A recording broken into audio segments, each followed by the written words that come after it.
Olá, boa noite. O É Notícia entrevista hoje o presidente do Partido Novo, João Dionísio Amoedo. O Novo é o 33º partido brasileiro. Foi fundado em 2011 por um grupo de empresários e profissionais liberais e em setembro de 2015 teve o registro autorizado pelo Tribunal Superior Eleitoral. O slogan é o partido político sem políticos. Boa noite, João. É um prazer recebê-lo aqui no É Notícia essa noite. Boa noite, Ana. O prazer é nosso. Muito obrigado pelo convite. João, você é formado em engenharia, administração, construiu uma carreira longa no mercado financeiro. Conta um pouquinho para a gente sobre a sua trajetória profissional. Na verdade, eu fiz engenharia na UFRJ, no Rio de Janeiro, administração na PUC. Entrei no mercado financeiro como trainee do Citibank. É carioca, com esse sotaque, carioca, não preciso nem perguntar. E depois vim trabalhar num banco que estava se formando na época, em 88, aqui em São Paulo, o BBA. Fiquei lá por cerca de 15 anos. Depois tive uma passagem rápida pelo Unibanco, no Conselho de Administração, e aí em 2008, conversando com um amigo, falou, olha, a gente não poderia levar algumas práticas da iniciativa privada para o setor público, assim, nós estávamos bastante incomodados com a realidade daquela época, que continua a ser hoje, até um pouco pior, que era a quantidade dos impostos pagos e a qualidade dos serviços que a gente recebia. E aí veio essa ideia de um partido político, né? Foi essa primeira coisa em 2009, depois de 2010 resolvemos colocar isso para frente, até que em 2011 fundamos o partido, em 2015 obtivemos aí o registro agora, 1 mês e meio atrás. Quer dizer, até efetivamente o partido nascer, ser criado, foi uma longa gestação. Foi uma longa gestação, praticamente quase 5 anos, entre começar a trabalhar na ideia e obter o registro.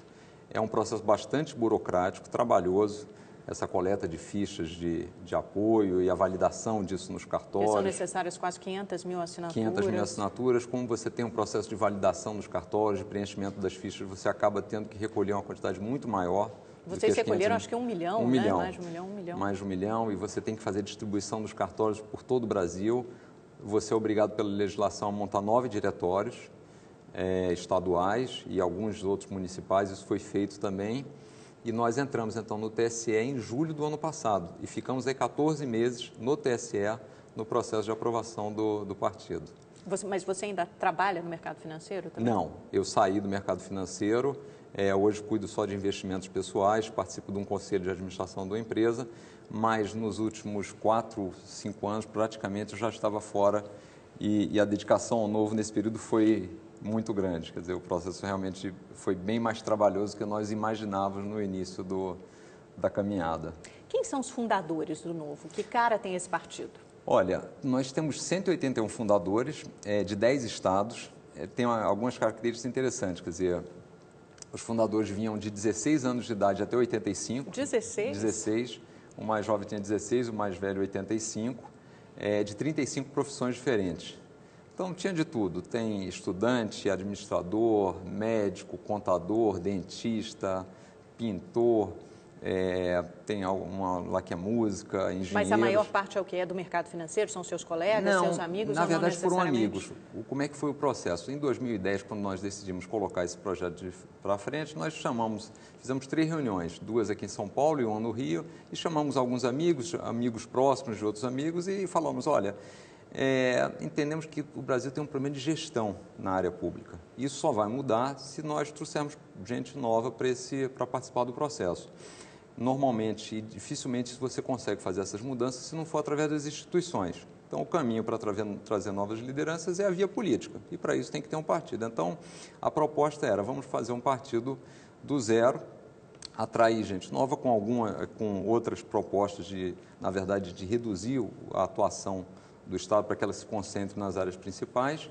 E aí apresentamos isso para um grupo aí de 200 pessoas, amigos e conhecidos, e falou, olha, se vocês estiverem com disposição para entrar conosco nesta aventura, vamos tocar esse negócio em frente. Sempre com a ideia de reunir o grupo de pessoas em torno de 10 e não ter um salvador da pátria, isso era uma premissa importante. E a outra que a gente sabia que era um projeto de longo prazo.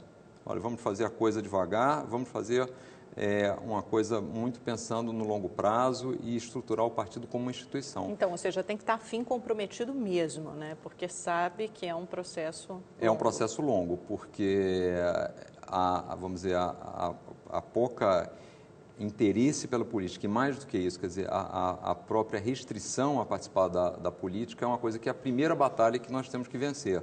Quer dizer, mostrar às pessoas que elas precisam participar, que só aí as mudanças acontecem.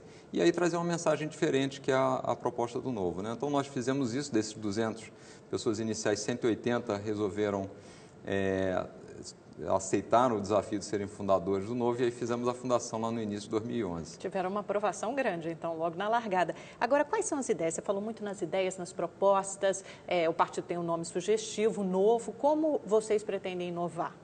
Eu acho que alguns pontos, né? A primeira coisa foi a origem.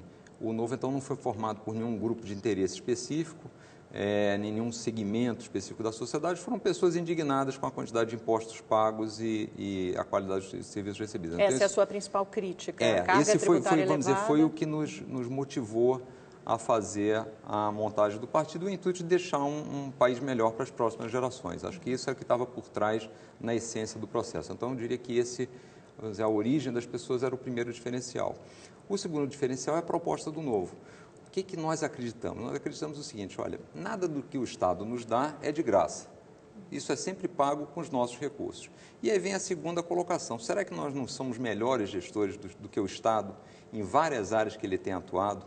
Então, qual é o raciocínio do Novo? O raciocínio do Novo é o seguinte: o Estado deveria se concentrar nas áreas essenciais, sair de áreas onde ele não deveria estar, como a gestão de empresas.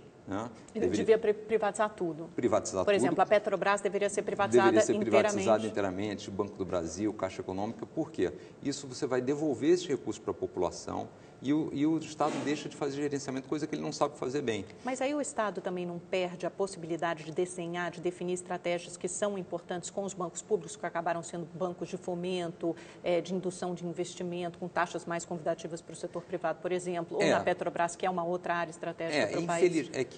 Em teoria, isso seria verdadeiro, mas quando nós vamos para a prática, e por isso é muito importante a gente pensar nas intenções e nos resultados. Quando a gente vai para a prática, o que acontece, por exemplo, com o BNDES, que é um banco de desenvolvimento que deveria ajudar esse processo? O BNDES foi usado basicamente para dar empréstimos subsidiados a grandes empresas. Então, a teoria, na verdade, não funcionou na prática. Então, o BNDES acabou dando vários favores para grandes empresas que não precisariam, às custas do contribuinte. A Caixa Econômica também faz empréstimo a taxas subsidiadas. Mas as próprias empresas também não usaram esse dinheiro para investir mais, tanto que a taxa de investimento em relação ao PIB não aumentou. Elas provavelmente usaram esse dinheiro e colocaram no mercado financeiro, que tem taxas de juros tão altas. Exato. E principalmente, acho que tem outro aspecto. Quer dizer, como o custo Brasil, a carga de impostos é muito elevada, os custos trabalhistas são muito elevados, as empresas não têm estímulo a investir. Elas, na verdade, porque a rentabilidade sobre o capital delas acaba sendo muito baixa. Então, e na Petrobras a gente acompanhou o que tem acontecido, quer dizer, um loteamento da empresa para cargos políticos, uma queda na produtividade, uma dívida gigantesca. E aí a questão que fica clara é o seguinte: o Estado já faz tão mal, cuida tão mal da saúde, da segurança, da educação, coisas essenciais que ele deveria estar fazendo. Não seria melhor ele deixar de fazer gestão dessas outras empresas, se dedicar a isso? É aquilo que a gente sempre fala, quer dizer, qualquer um de nós se propõe a fazer muita coisa, você acaba não fazendo nada bem feito. Esses são os 3 pilares em que o Estado deveria atuar, na sua opinião. Exato. Saúde, educação e segurança. Educação básica, saúde e segurança. Acho que essas 3 áreas são as áreas demandadas pela população e essenciais, onde o Estado deveria estar presente, atuando de uma forma mais adequada. Quando o senhor fala em educação básica, educação e ensino superior, não. Então, por exemplo, universidades federais, universidades públicas. De novo, é uma questão de alocação de recursos. Como a gente está vendo, o Estado tem pouca capacidade de gestão e de recursos, faz muito mais sentido. Mas são as melhores universidades, as públicas, né? São as melhores, mas também há custos muito elevados. Então, e o que acontece? Como a educação básica é muito ruim, a gente tem um problema que é o seguinte, quer dizer, quem consegue chegar na universidade gratuita, que é a melhor, é aquele que conseguiu pagar o ensino básico. E conseguiria pagar uma universidade também. E que conseguiria, consequentemente, pagar a universidade. Então, nós temos um desenho que é muito ruim, onde os mais pobres estão pagando a universidade através de impostos para aqueles que poderiam pagá-las. E eles, como têm um ensino básico muito ruim, não conseguem avançar, acabam indo para as universidades pagas. Então, o ideal, o racional nos parece o seguinte: vamos diminuir a alocação de recursos na nível superior e trazer uma educação básica e fundamental de qualidade, para que você dê a mesma oportunidade para todo mundo. Agora, né? João, uma pergunta. Já não há partidos como o PSDB ou o DEM que têm esse viés, essa visão mais liberal? Eu entendo que não. Nenhum deles defende privatização de todas as empresas que a gente falou aqui. O PSDB, ao fazer privatizações, o fez, no meu entender, muito mais por uma questão de recurso, a necessidade na época, do que por uma questão ideológica. Então, eu não vejo essa mesma linha de ação e, principalmente, essa questão que nós falamos muito no Novo é o seguinte: nós queremos chegar ao poder para devolver poder para as pessoas. Quer dizer, é uma lógica diferente do que você tem na política, né? Hoje, a gente vê isso, essa briga por ministérios, é sempre uma briga entre partidos para quem vai ter mais poder, né? E o nosso raciocínio é o seguinte: olha, quem tem que fazer as coisas é a pessoa. Ela é a melhor gestora da vida dela, ela sabe o que ela está precisando, ela sabe aplicar melhor o recurso dela. Quando ela aplica o recurso dela, não tem corrupção. Mas não acaba sendo um pouco simplista, um pouco idealista essa visão de que o Estado tem que se comportar, tem que ser tratado como uma empresa? Porque a empresa, ela visa o lucro. Já o Estado tem que lidar com uma série de interesses, de grupos de sociedade que exercem uma pressão muito grande e precisa delinear, definir estratégias, até de crescimento, de desenvolvimento para o país. Não, perfeito. Não, eu acho que o Estado não precisa ser tratado como uma empresa, ele pode ter parâmetros para melhorar a sua gestão. Então, na saúde, você pode implementar parâmetros de eficiência, de transparência, de meritocracia, na saúde, na educação.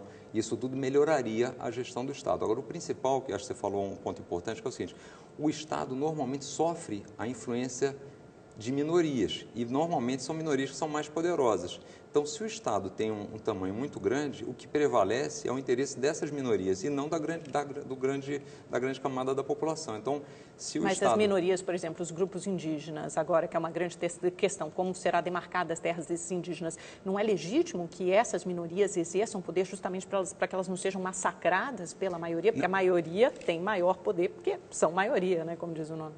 O problema é que normalmente o que acontece é o seguinte: as minorias se organizam e defendem o seu interesse. E a maioria, como é muito dispersa, ela acaba não tendo interlocutor para defender. Então, no fundo, uma coisa que a gente é muito contra no Novo são benefícios.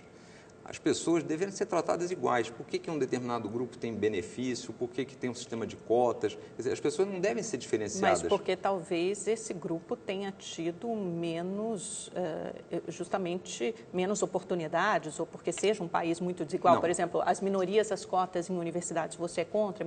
Cotas para Somos negros contra. ou cotas Claro, para claro. indígenas? Porque, de novo, nós temos que melhorar a educação básica dessas pessoas, para elas terem as mesmas oportunidades. Senão, nós vamos ficar sempre nesse ciclo, assim, olha, vamos assumir que essas pessoas têm Mas não é uma tentativa deficiência... de uma correção de uma injustiça social que prevaleceu durante muitos anos, em muitos casos ainda prevalece, quer dizer, essas pessoas tiveram menos acesso à renda, à oportunidade. Mas então vamos melhorar isso. Agora, você criar cotas e privilegiar alguns sobre alguma justificativa não me parece adequado. Quer dizer, as pessoas são iguais, elas têm que ter o resultado do seu mérito, do seu trabalho. Vamos dar oportunidade para as pessoas para empreenderem, para crescerem, para trabalharem, mas não começar a criar. E a gente sabe que essas coisas, ao serem criadas, se perpetuam, né? Então, você acaba criando, mesmo na sociedade, que eu acho que é uma coisa que nós temos muito hoje, essa briga do nós e eles, porque você começa a criar benefícios para um lado e a conta é paga pelo outro. Então, você cria um clima de conflito que não é bom para a sociedade. Onde se situa o Novo no espectro ideológico? É um partido de direita? Olha, eu não gosto muito desse termo de direita, porque se você perguntar para 10 pessoas o que significa direita, você vai ter 10 definições diferentes. Então, ou do liberalismo também. Então, nós preferimos dizer o seguinte: olha, no que a gente acredita? Quais são 3 ou 4 valores importantes para o Novo, e a gente deixa a critério de cada um definir se aquilo é de direita, se aquilo é liberal, se aquilo é conservador, seja lá o que for. Então, o que são esses 3 ou 4? Quer dizer, primeiro, é uma crença de que o indivíduo é o agente de mudanças. Ele deve ter liberdade, com responsabilidade, porque ele é o principal agente de mudanças. São as pessoas que geram riqueza, não é o Estado. É as pessoas com seu trabalho que geram riqueza. E nada que o Estado nos oferece, nos dá é gratuito. É tudo que vem dos nossos impostos, né? Então, acho que... São valores liberais, né? São valores liberais. Se fosse situar no espectro ideológico, ficaria a direita do PSDB e do DEM, são valores provavelmente. liberais. E uma quarta coisa é o seguinte: nós acreditamos no livre mercado, onde as pessoas podem fazer trocas voluntárias. Esse é o sistema onde cada um vai ter maior benefício, né? Então, acho que esses valores certamente colocam o Novo como um partido que você poderia dizer com um viés liberal, né? Agora, João, com o Novo foi o 33º partido brasileiro. Do ponto de vista de gestão, isso é eficiente?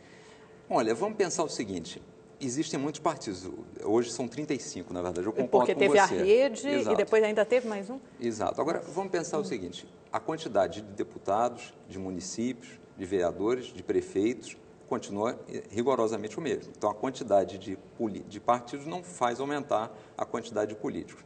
E se a gente parar para pensar, porque eu acho que os partidos, a quantidade de partidos não é um problema, é só um sintoma do problema. A gente nunca parou para dizer assim, bom, mas existem muitas montadoras, existem muitos restaurantes, existem muitas padarias, ninguém reclama disso. Mas você acha que o sistema político funciona adequadamente hoje no Congresso? Quando você vê 28 partidos que têm deputados eleitos no Congresso, funciona adequadamente? Ele não funciona, mas não é pela quantidade de partidos. Né? Primeiro, acho que tem um grande número de partidos porque os partidos recebem privilégios. Os partidos recebem fundo partidário. Então, não são partidos ideológicos, não são todos partidos ideológicos, são agrupamentos de interesse? Eu acho que a grande maioria deles não tem ideologia. Não é à toa que mais de 70% das pessoas em pesquisa recente se diz que não se sente representado por nenhum dos partidos. Recentemente saiu essa semana uma nova pesquisa lá sobre alguns candidatos ao governo. A grande maioria deles se situa na faixa de 50% de rejeição. Todos têm um índice de rejeição altíssimo. Altíssimo. Então, a pergunta é o seguinte, primeira coisa que deveria ser feita, acabou, o Novo, por exemplo, é totalmente contra fundo partidário, tempo de televisão gratuito, porque você está usando o dinheiro do pagador de imposto para sustentar partidos com os quais, eventualmente, você discorda totalmente da ideologia. Né? E o problema... Então, como os partidos deveriam se financiar? Com seus filiados, com aqueles que acreditam nas suas ideias. E com financiamento de empresas também, o Supremo Tribunal Federal já decidiu que é contra, que é inconstitucional o financiamento de empresas. Vocês são a favor? Nós somos a favor do financiamento da pessoa física e da pessoa jurídica. Veja bem, o que é uma empresa? Uma empresa é uma reunião de pessoas. Então, imagina que somos 4 aqui, ou 3 ou 4 pessoas, nós podemos fazer uma doação com pessoa física. Na hora em que nós 3 ou 4 montamos uma empresa, que a gente quer fazer uma doação pela empresa, não pode, porque o fato de nos tornarmos um CNPJ e não mais um CPF, nos torna alguém que não poderia fazer a doação. Então, as empresas deveriam ter a possibilidade de fazer a doação, assim como as pessoas físicas. Agora, o importante é o seguinte, se houver algum problema de mau uso de recursos públicos, relacionamento da empresa, aí deveria ter uma punição. Mas eu acho que você tirar a liberdade da doação e achar que porque foi a pessoa jurídica e não a física que doou, isso faz muita grande diferença. Quer dizer, imagina uma empresa média que queira doar ou um dono de uma grande empresa na pessoa física. Quer dizer, o fato dele estar doando, ele não está também, eventualmente, atrás de beneficiar a empresa dele? Quer dizer, por que ele agora fazendo a doação como pessoa física vai ser diferente se a intenção for ruim? Não abre uma brecha muito grande para a corrupção? Por exemplo, a gente vê na Lava Jato todo o caso das empreiteiras, que são as maiores doadoras de campanha e que também foram grandes beneficiárias do sistema, receberam muito dinheiro público, né? Receberam muito dinheiro público e fizeram doações, quer dizer, via Petrobras, que era uma empresa pública. Né? Receberam recursos da Petrobras, que era uma empresa pública, e voltou isso via doação. Então, eu acho, de novo, a gente está atacando o sintoma e não a causa. Quer dizer, a causa é o quê? No meu entender, a causa é que você não tem uma punição adequada nos casos de corrupção. Então, você quer tirar a liberdade das pessoas porque você não consegue implementar a lei. Então, é melhor dar um remédio mais amargo, mais forte e deixar a liberdade das pessoas. Né? Para mim, isso assim, acho que é um ponto. Agora, na prática, eu acho que com essa aprovação do Supremo, vamos ter mesmo o financiamento das pessoas físicas. Agora, nós não podemos cair no risco de substituir o financiamento de empresas pelo financiamento público, porque aí nós vamos estar usando o dinheiro de todos para concentrar poder na mão de alguns. É óbvio que o financiamento, a distribuição da verba, se vier a ser pública, como já existe o fundo partidário que foi triplicado esse ano, vai fazer com que a gente diminua a alternância de poder. Então, se nós estamos numa democracia onde 70% das pessoas se dizem não representadas pelos partidos atuais, e a gente vai entrar num sistema que vai fazer com que esses partidos ainda se perpetuem mais no poder, eu acho que é muito ruim para a nossa democracia. Você acha que criaria uma nova injustiça aí? De novo, não faz sentido usar dinheiro das pessoas para dar para partidos que eles não defendem aquelas ideologias, não acreditam. Quer dizer, isso, inclusive, contribuiria para a redução do número de partidos, se cada um tivesse a responsabilidade de financiar com os seus apoiadores, seus filiados. João, o Novo começou com o slogan "o partido político sem políticos". Que nasce sem políticos. Que nasce sem políticos, né? Não é que não permita a entrada de políticos, eu já vou te perguntar sobre isso. Isso por si só não é uma negação da política, que é a forma mais adequada de mediar os conflitos na sociedade? Nós não temos dúvida que o caminho é pelas instituições e que o partido político, foi a nossa conclusão, era a ferramenta necessária para fazer as mudanças que nós gostaríamos. Então, nós não temos nada contra, inclusive, o maior desafio é trazer pessoas novas para a política. O que a gente quis só pontuar é que o Novo, no nascimento, tinha uma grande diferenciação em relação a todos os outros partidos existentes, ou pelo menos a grande maioria deles. Normalmente, a grande maioria dos partidos no Brasil, recentemente, foram dissidências de outros partidos, onde alguém que não estava satisfeito naquele partido saiu e montou um partido. Então, o Novo, ao colocar que nasce em político, estava só mostrando que tinha esse diferencial na largada. Mas, obviamente, teremos políticos. O diferencial que existe no Novo em relação aos demais partidos é o seguinte: o nosso estatuto, que é uma das características que diferencia o Novo também, ele prevê que quem for membro do diretório não pode ter cargo eletivo. Diferentemente dos outros partidos, onde várias vezes você tem um presidente do partido ou membros dos diretórios tendo cargos eletivos. Por que a gente fez isso? Basicamente porque a gente entende que o partido tem que fiscalizar, monitorar, selecionar quem vão ser os candidatos. Então, se você tivesse a mesma pessoa ocupando os dois cargos, isso não funcionaria. Então, na prática, quem é do diretório do Novo, os membros do partido não serão políticos. Mas nós teremos os políticos e o principal objetivo do Novo, justamente como eu estava comentando, é trazer novas pessoas que estejam dispostas E vocês já têm políticos? Quantos filiados são hoje? Hoje nós temos cerca de 7 mil pedidos de filiação nesse um mês e pouco, aí um mês e 10 dias praticamente.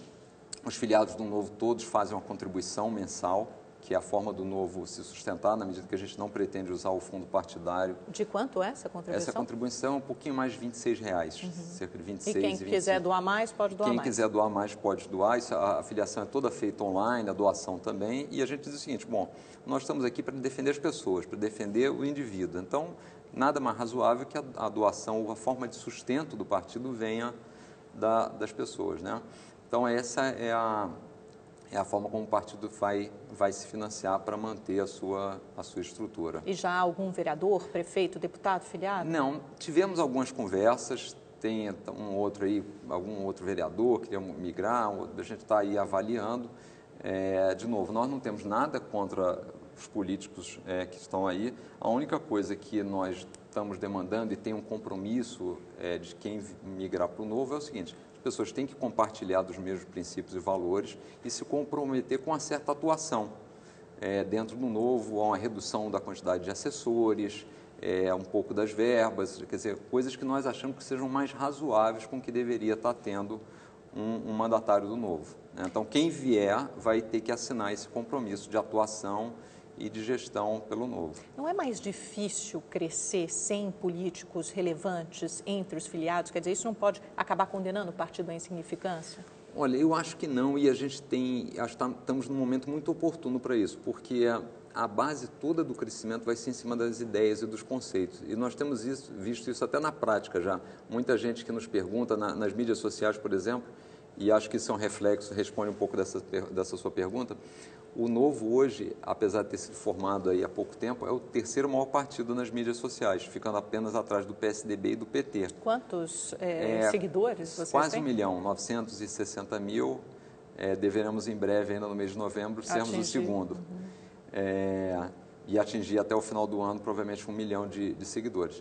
Então, existe uma demanda das pessoas por ideias diferentes, por ideias novas e principalmente por ideias. Aquela noção de que você deve ter alguém que é um puxador de votos, que é o salvador da pátria. Nós não acreditamos nisso e cada vez mais nós estamos vendo que essa ideia é uma ideia já ultrapassada, que as pessoas querem, de fato, gente nova com ideias novas. Então, por esse momento atual, eu diria que isso vai ser até um ponto positivo para o crescimento do Novo. A gente sempre falou que o Novo é um projeto de longo prazo, mas esse momento pode ser que a gente possa encurtar um pouco essa caminhada aí. Tem algum partido em que vocês se inspirem aqui ou de fora? Não, aqui dentro... Algum movimento aqui político? dentro certamente não tem. Os movimentos que a gente tem visto aí, todos esses movimentos que fizeram as movimentações de rua... Eu lembro do Podemos na Espanha, por exemplo, embora não o Podemos seja...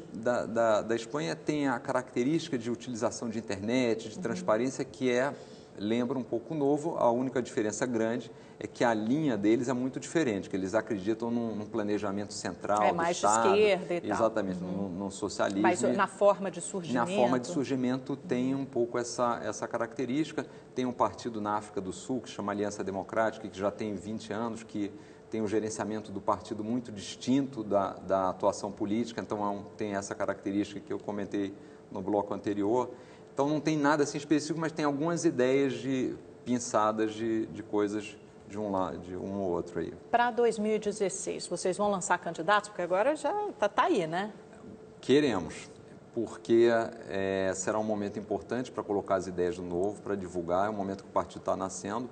Agora, qual é o nosso intuito? O intuito agora é a criação da marca, né? Nós queremos agora criar uma marca que vai ser o Novo, que na verdade representa inovação, seriedade e transparência na política. É isso que é o desafio dessa primeira etapa. E para isso vai ser muito importante trazer pessoas que representem isso. Então, nós gostaríamos de estar presentes nas grandes cidades, principalmente, São Paulo, Rio. Para candidatos a prefeitos de grandes cidades. Agora, ainda é um processo que nós vamos ter que identificar, encontrar essas pessoas, convencê-las a participar do processo político. Já tem algum pré-candidato? Alguém, por exemplo, entre os fundadores? Não, acho que entre os fundadores acho pouco provável. Acho que muito provavelmente vamos tentar trazer alguém de fora que tenha essa cara, que compartilhe das mesmas ideias e principalmente que tenha competência para exercer, caso venha a ser eleito, né? Já tem alguém que você possa adiantar para a gente? Ainda não, ainda estamos pensando aí.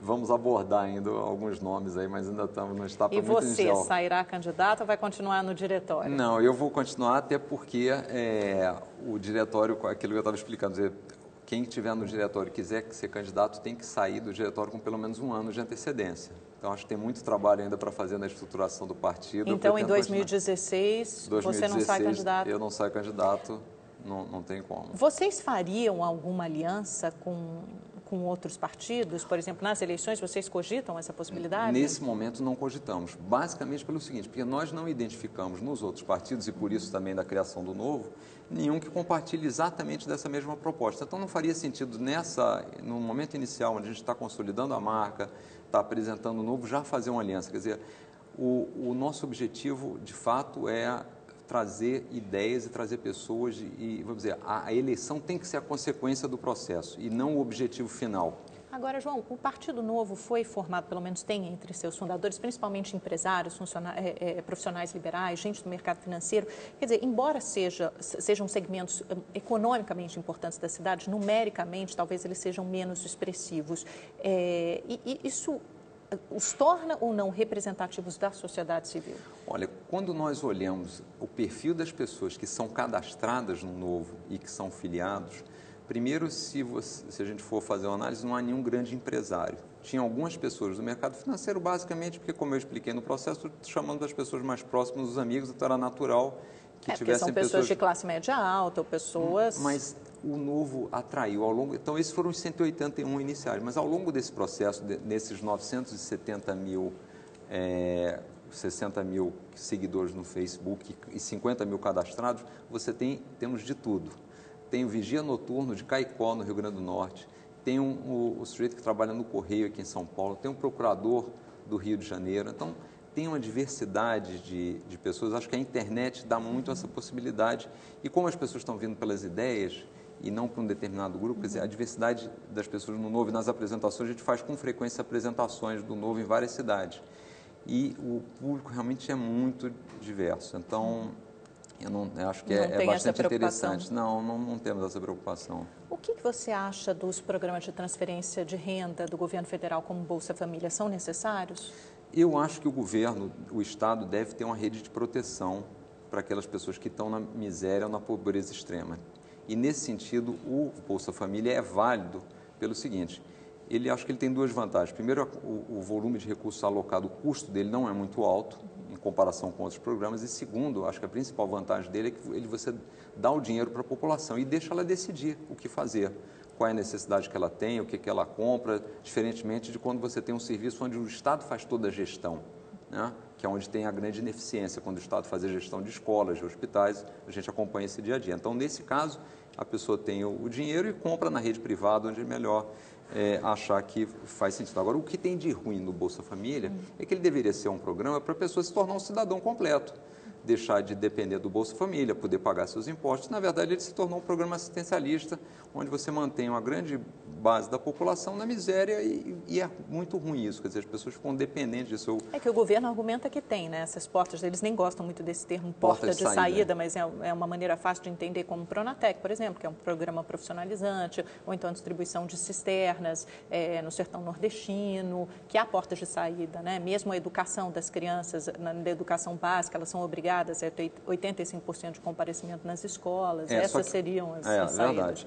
Agora, quando você olha os números do Bolsa Família, você vê que a saída é muito pequena e tanto é que o governo se vangloria da quantidade de pessoas que, quando está aumentando o programa, né? Eu sempre penso no porque Bolsa... saem pessoas e entram outras, mas entram muito mais do que verdade. saem. Então, ele sempre se vangloria, a gente viu isso na última eleição, da quantidade de pessoas que estão sendo atendidas, quando, na verdade, o Bolsa Família deve ser encarado como um remédio.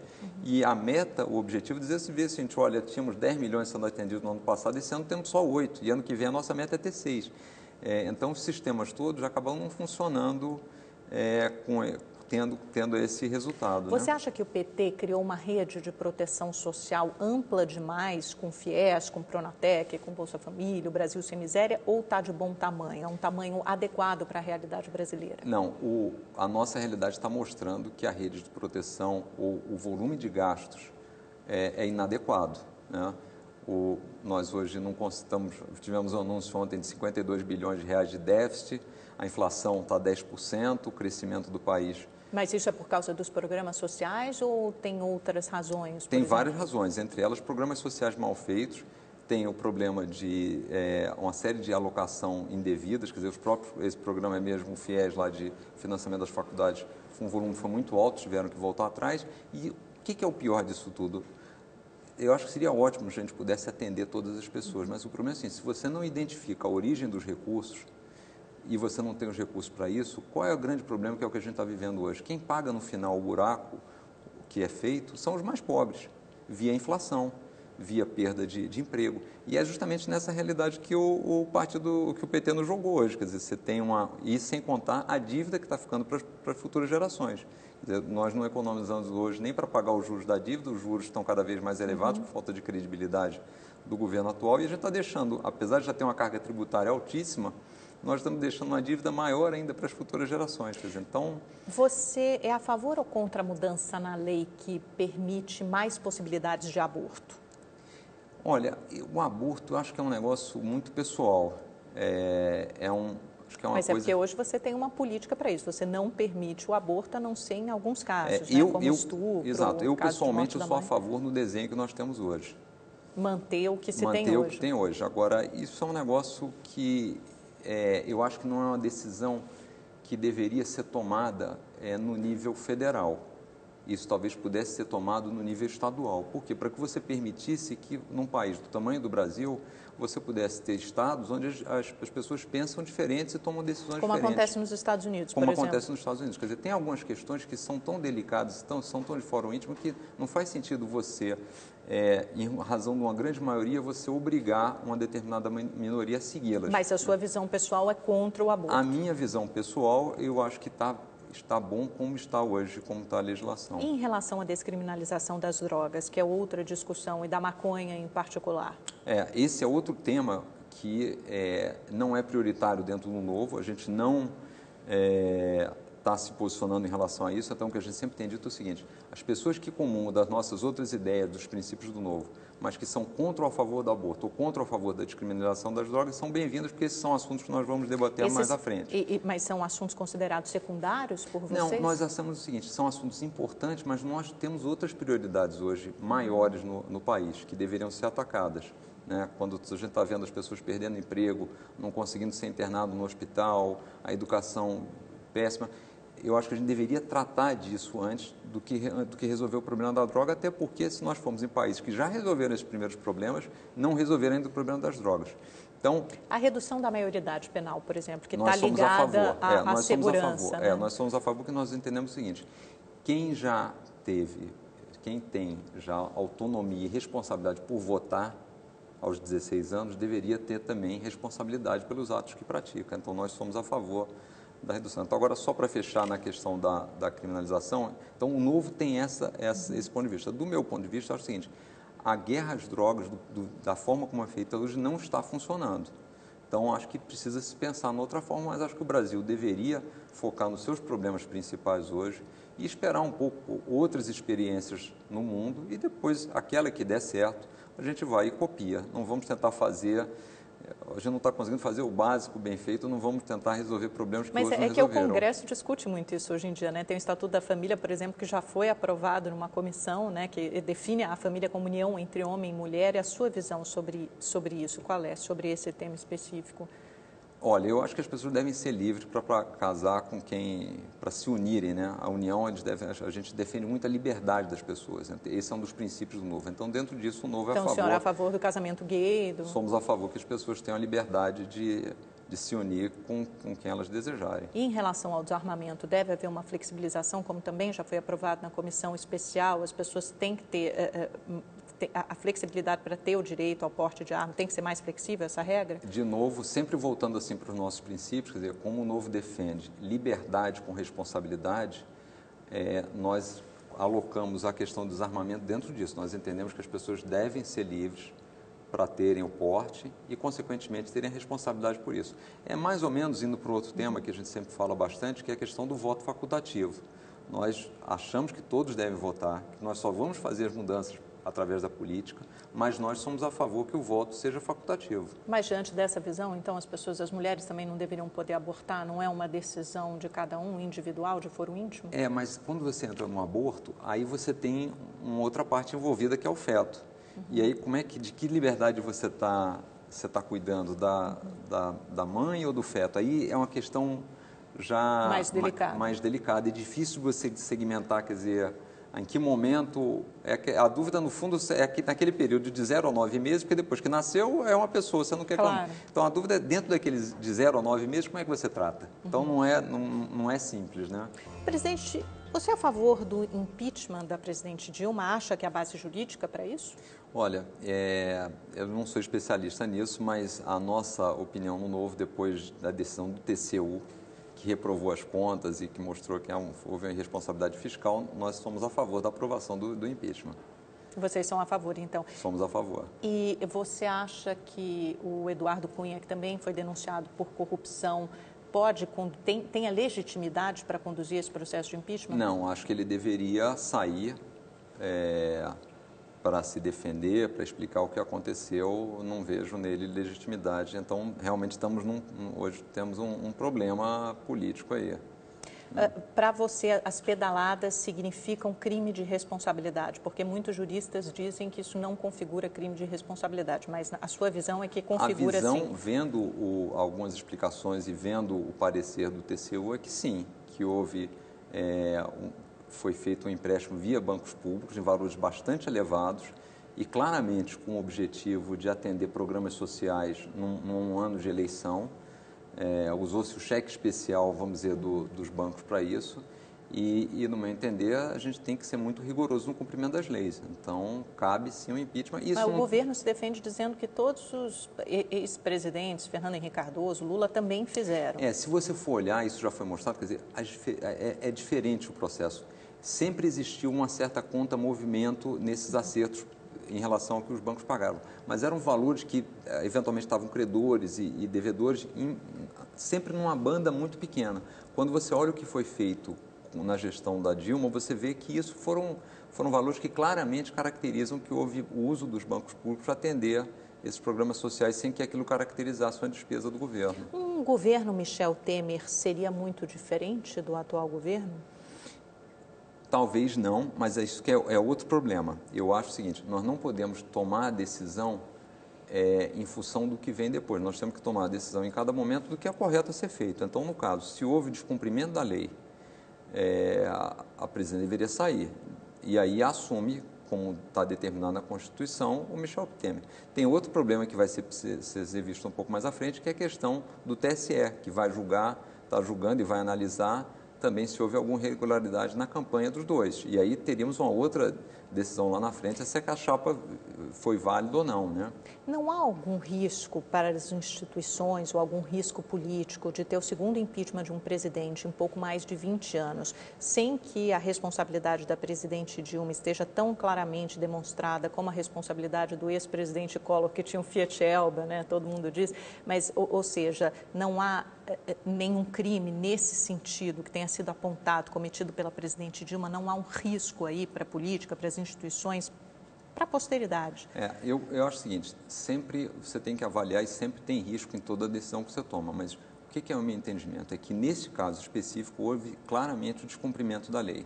Então, apesar de ser uma segunda mudança num período curto, a questão que fica é o seguinte, não vai ser melhor para as instituições que, havendo claramente identificado esse crime de responsabilidade fiscal, a lei seja cumprida do que nós deixarmos isso de lado e continuarmos assim sobre, quer dizer, me parece um risco maior não haver a penalização por um não cumprimento da lei do que manter esse cenário. Olhando para frente, para as próximas gerações, o exemplo que a gente quer dar, isso me parece que é o mais adequado. Quais foram os maiores erros do PT nesses 13 anos de governo, na sua opinião?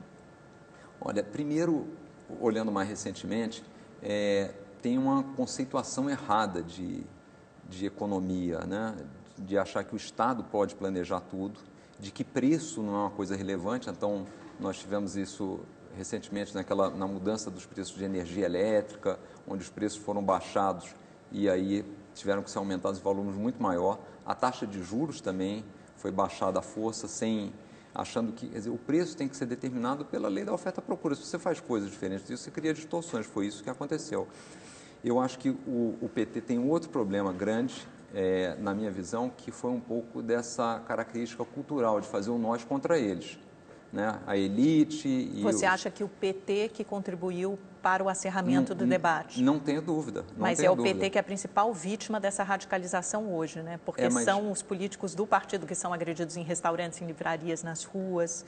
Mas ficou claro isso, porque o PT, e isso eu por acaso vi uma entrevista sua aqui outro dia com o Rui Falcão, e ele até dizia que não, mas basta ver na internet, se você entrar, e alguns vídeos de membros do PT dizendo que odeiam a classe média, que o Lula dizendo que as elites são contra as pessoas, quer dizer, houve ao longo de todo esse tempo essa incitação nós contra eles. Então a gente tem hoje um país dividido, é a turma do Fla-Flu. Você acha que o PT está colhendo o que plantou? Está colhendo o que plantou. É muito ruim essa postura. Isso te preocupa, essa radicalização do debate? Eu acho muito ruim, porque o que a gente precisa é atrair as pessoas para a política, né? E não ter esse clima que não vai levar a lugar nenhum. Agora, infelizmente, isso foi plantado lá atrás, né? E eu acho que isso agora... e num momento de crise econômica, onde as pessoas estão pagando muito e estão perdendo emprego, inflação crescente, isso ainda fica mais intenso, né? Mas, sem dúvida, acho que isso talvez seja uma das principais coisas plantadas, piores coisas plantadas pelo PT, porque isso vira uma questão cultural, que não é saudável para o país. Nós não tínhamos isso antes do PT. Né? Você disse que votou no Aécio Neves na última eleição. O PSDB falhou na oposição? O que você acha da postura ou dos erros e acertos do PSDB? Eu acho que o PSDB falhou na oposição e esse talvez é um dos principais motivos pelos quais nós pensamos na criação do Novo, não pela falha do PSDB, porque isso era uma coisa mais distante, mas muito pela proposta.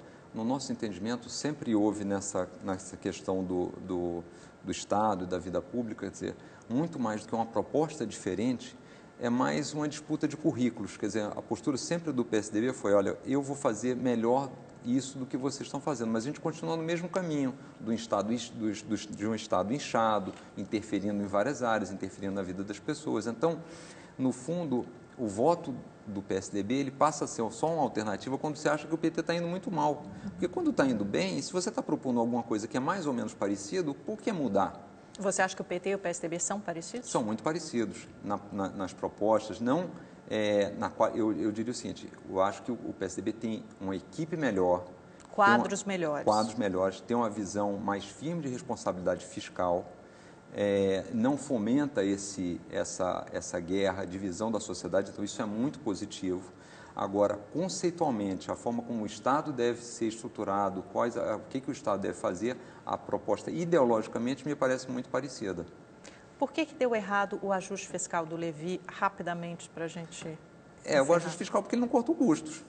E nem os simbólicos, que deveriam ser cortados, quer dizer, continuamos com os 39 ministérios, com 30 e poucos aviões. Menos ministérios agora, né? Eles cortaram 8, tem 31. Mas aí, deixa, quer dizer, com aviões, então não cortaram as coisas básicas e nem cortaram o que deveria ser cortado, esses subsídios para BNDES, taxa de juros só fez crescer pela falta de credibilidade, é um custo enorme que a gente tem, o Prêmio Brasil ficou muito alto, então, não havendo corte de custos, a gente só está indo no mesmo modelo que a gente tinha, que nos levou a esse problema, que é uma carga tributária enorme, as pessoas não conseguem consumir, ninguém consegue investir, as empresas não conseguem empreender, e a gente está vindo no mesmo modelo, quer dizer, a proposta dele foi, vamos aumentar mais impostos, vamos trazer o CPMF, vamos reduzir Você é a favor da volta da CPMF? Não, totalmente contra. O governo deveria partir do seguinte processo, que é o que a gente administra... Mas ele tem outra solução? Tem. Ele tem outra alternativa? Tem outra alternativa, cortar custos. É o que a gente faz na nossa vida hoje.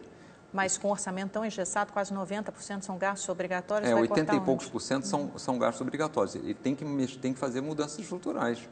Não tem como diminuir os cargos. Mas isso leva mais tempo. Diminuir cargos comissionados. Mas não tem problema, porque ele pode se financiar via dívida. O problema de se financiar via dívida é que se você não faz as mudanças, os seus credores vão te cobrar sempre cada vez mais, porque não acreditam que você vai ser capaz de pagá-las. Perde a confiança, né? Então, acho que João, esse é o problema. Infelizmente, nós estamos chegando ao final da nossa entrevista, mas eu gostaria de fazer uma coisa que eu faço com todos os nossos entrevistados, que é o pinga-fogo. Eu falo uma palavrinha ou o nome de alguém, você responde com uma palavra ou com uma frase rápida. Perfeito. Getúlio Vargas. Político conservador. Ditadura militar. Muito ruim. Lava Jato. Um bom exemplo para o país. Eduardo Cunha. Complicado. Marina. Uma interrogação. Aécio Neves. Político do PSDB. Geraldo Alckmin. Idem. Fernando Henrique Cardoso. Uma pessoa sensata. Presidente Dilma. Ideias equivocadas. E Lula. Líder do PT. João, muito obrigada. Foi um prazer recebê-lo aqui no É Notícia durante essa quase uma hora de entrevista. Muito obrigado, o prazer foi meu. Eu que agradeço. E muito obrigada a você também que nos acompanhou, nos assistiu até essa hora. Você pode rever todas as entrevistas no nosso site, também pode nos acompanhar pelo Twitter. Todos os endereços aparecem aí embaixo no seu vídeo. Muito obrigada, uma ótima noite, uma excelente semana para você. Até a próxima.